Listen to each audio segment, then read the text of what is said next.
The river was too quiet that morning.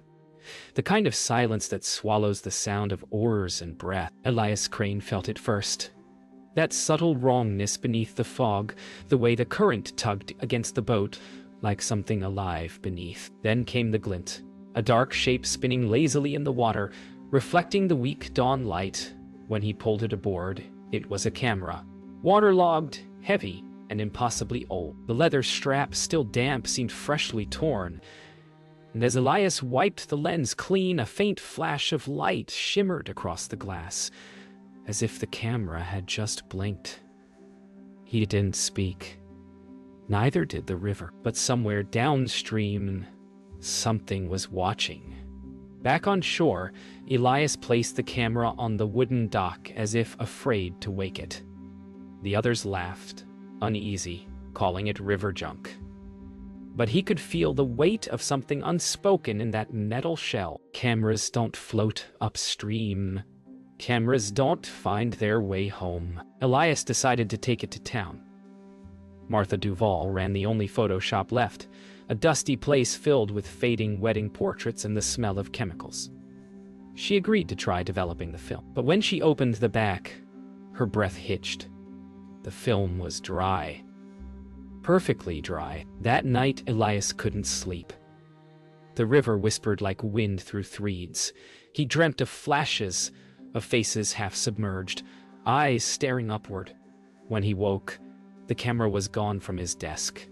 Only the wet outline remained. At dawn, Martha arrived at her shop early. The darkroom door was ajar. Inside, the developer trays still rippled. And floating on the surface of one, a single photograph. It showed the river, and in the background, 3 men on a boat. Her hands trembled, because the photo wasn't taken yet. When the first images appeared, Martha Duval froze. The negatives weren't damaged. They were perfect, impossibly clear. But what they showed wasn't right. The river, yes. She recognized its bend, the jagged trees on the far bank. But the sky was too dark, and the water too still.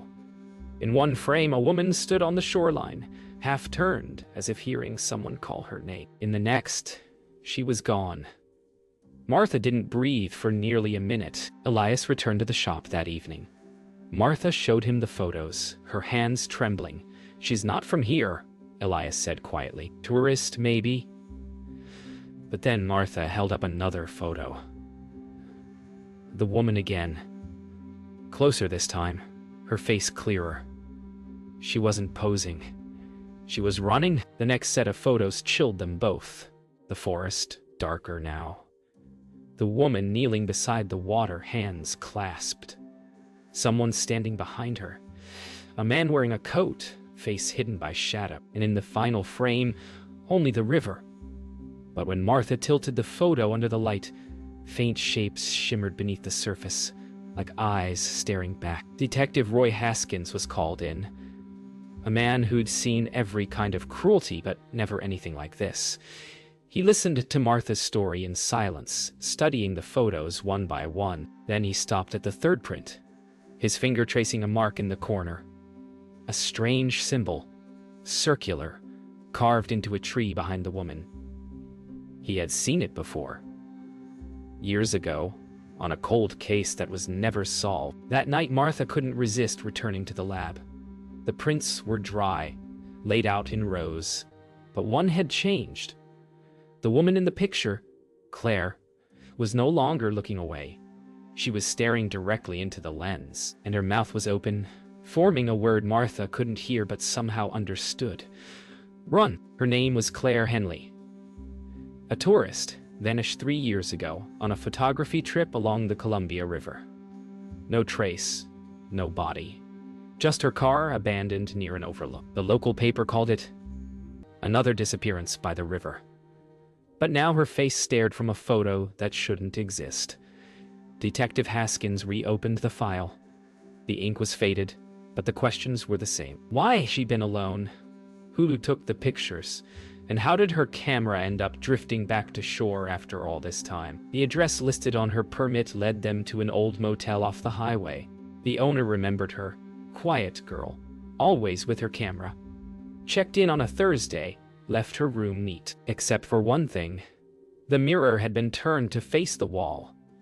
Martha felt a chill at that detail. She didn't want to see something, she whispered. Haskins only nodded, or she didn't want something to see her. Elias Crane couldn't keep away from the river. The photographs haunted him. The water. The faces. The feeling that the camera had chosen to return. He took his boat out at dusk, alone this time. The current was strange again, moving against the wind. And then from beneath the surface something brushed the hull. He leaned over with his flashlight and saw a face staring up at him. Not a living one. The next morning, Elias arrived at the sheriff's office, pale and trembling. He said nothing at first, just dropped a soaked photograph on the desk. It was new, same woman, same river, but the angle was different, as if taken from the water itself. Haskins stared long and hard before saying a word. "You didn't take this, did you?" Elias shook his head slowly. "It was in my jacket pocket." That night, Martha locked the shop and sat alone by the counter. The photographs lay in a neat pile, sealed in plastic. She poured herself a drink. Then, under the hum of the light, she noticed something. A faint reflection on the glass frame above her desk. Behind her, on the wall, hung a photo she didn't remember developing. It was her, standing by the river, and in her hand, the same camera. Detective Haskins spent the next morning tracing the serial number etched into the camera's body. The number led to a name, Jonas Bell, registered in 1959, presumed drowned a decade later, a fisherman. The river had taken him too, but the dates didn't fit. The camera found in 1978 had been missing since long before the photos were taken. Somehow, the river had returned not just the device, but its memory. Jonas Bell's house still stood upriver, empty and sinking into the reeds. Locals said no one had lived there since his disappearance. Elias and Martha joined Haskins to search it. Inside, the walls were lined with photographs, hundreds of them, all of the river. Some crisp, others warped by moisture, yet each bore the same circular symbol etched in the corner. The symbol from the tree, the one that meant eyes. Or also me, me. They found a box beneath the floorboards. Inside, film rolls wrapped in newspaper and a leather-bound notebook, its pages swollen with water damage. Haskins opened it carefully. The ink bled, but one phrase stood out, written over and over. The river sees, beneath it, a list of names, each marked with a date. Some were crossed out. The last was Claire Henley. Haskins ordered the film to be developed under police supervision. But when the images appeared, something impossible happened. The photos moved. Not like film, but as though water rippled across their surface. Faces blinked, the trees swayed, and behind it all, the same dark figure stood on the riverbank. Sometimes clear, sometimes just a shadow. Jonas Bell, alive in every frame. That night, Haskins returned alone to the riverside cabin. The moon was high, the current fast. He stood where the floorboards had been lifted and whispered the words from the journal. The wind stopped. The river seemed to hold its breath. And then, from the darkness, came the faint click of a camera shutter. Haskins turned slowly. No one was there. Only the old Leica resting on the table, dry and gleaming, its lens fixed directly on him. The developed photos were locked away, yet Martha couldn't sleep knowing they existed. She returned to the dark room one last time, this time bringing a UV lamp, hoping to find the hidden writing photographers sometimes used to mark originals. As the blue light filled the room, the photographs began to glow. Across every frame, faint inscriptions appeared. Numbers, symbols, coordinates. And in the bottom corner of the last print, written in delicate, invisible ink, were 4 words that made her blood run cold. It will happen again. She brought the coordinates to Haskins the next morning. They marked a stretch of river several miles upstream, a place long abandoned after a flood decades earlier. The detective checked old survey maps, tracing the point with his finger. There, beneath the ink, a name appeared faintly on the paper. Bell's Crossing. Jonas Bell had named the land himself. They reached Bell's Crossing at dusk. The riverbank was littered with roots and broken stones, remnants of a forgotten settlement. Martha walked ahead with her flashlight. Half buried in the mud lay a rusted tripod, and beside it, another camera. The same model, same serial number.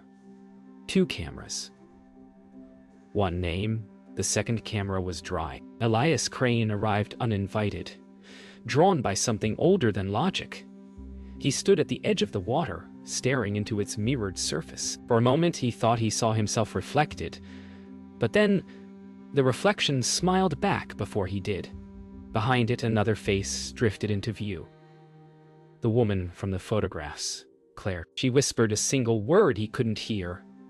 Then the current pulled the reflection away, leaving only darkness. They took the second camera back to the lab. The film inside was new, still sealed. When developed, the images were faint but unmistakable. The same riverbank, same angle, yet no people this time. Just the water, and beneath the ripples, 5 faces stared upward. Martha, Haskins, Elias, Claire, and a 5th they couldn't identify. Haskins leaned closer to the final frame. The 5th face was smiling and holding a camera. The symbol carved into the trees wasn't new. Haskins found it in church records from the 1880s, tied to a group calling themselves the Children of Reflection. They believed the river was a mirror to the afterlife, and photographs were keys to eternal memory. Jonas Bell had been one of them. Their doctrine was simple and terrifying. The soul of the drowned could return through captured light. Martha realized the cult hadn't vanished.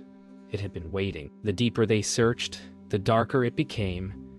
The cult had practiced their rites at the river's edge, always near water, always with a camp. They believed the first photograph taken after a death could bind a soul, preserving it within light.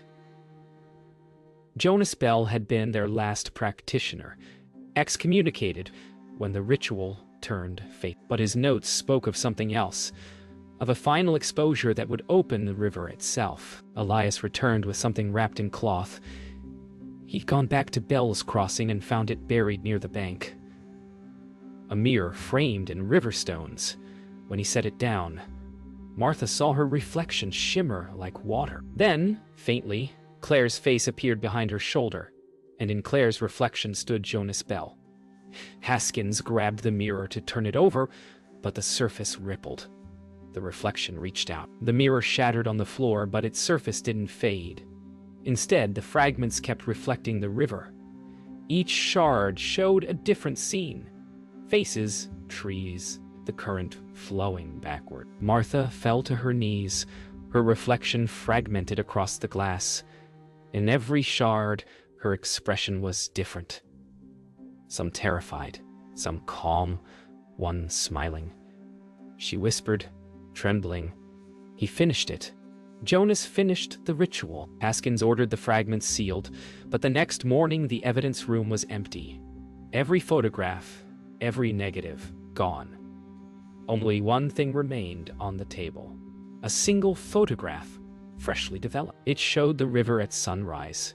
In the reflection of the water stood the 3 of them, Haskins, Martha, Elias, frozen, unaware, their eyes open wide, and just behind them, half seen in the mist, Jonas Bell raised his camera one last time. The floods came early that year.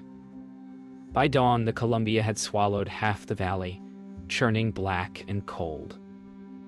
The current tore through the old roads, dragging branches, debris, and pieces of forgotten lives downstream. Among them drifted a single object, half submerged, turning slowly in the foam, a camera. The same model, the same cracked leather strap. The river had brought it back. Again, downstream, the fishermen found it first. The same men who had discovered it before. Elias Crane wasn't with them anymore. They lifted the camera from the water as lightning cracked overhead. One of them laughed nervously, saying it looked just like the one from years ago. But when he turned it over, the nameplate had changed. It didn't say Jonas Bell. It said Elias Crane. Martha Duval stood on the riverbank staring at the rising water. She hadn't told Haskins that Elias was gone. She hadn't told anyone about the dream that woke her each night. A camera shutter echoing in the dark, a voice whispering her name through water. The sound came again now, soft and familiar.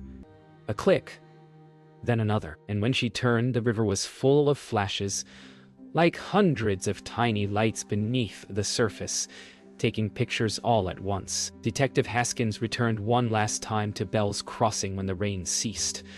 The floodwaters had receded, leaving a layer of silt and wreckage. He found the camera lying in the mud, lens pointed toward him. He hesitated, remembering every photograph, every face that had looked back. Then he pressed the shutter. The click echoed down the valley like thunder, and somewhere in the reflection of the still water, another hand pressed the shutter too. Weeks later, the sheriff's office received a small brown parcel, postmarked from no known address. Inside was a single developed photograph. It showed the river at dusk, quiet, endless. In the lower corner, 3 silhouettes stood on a boat.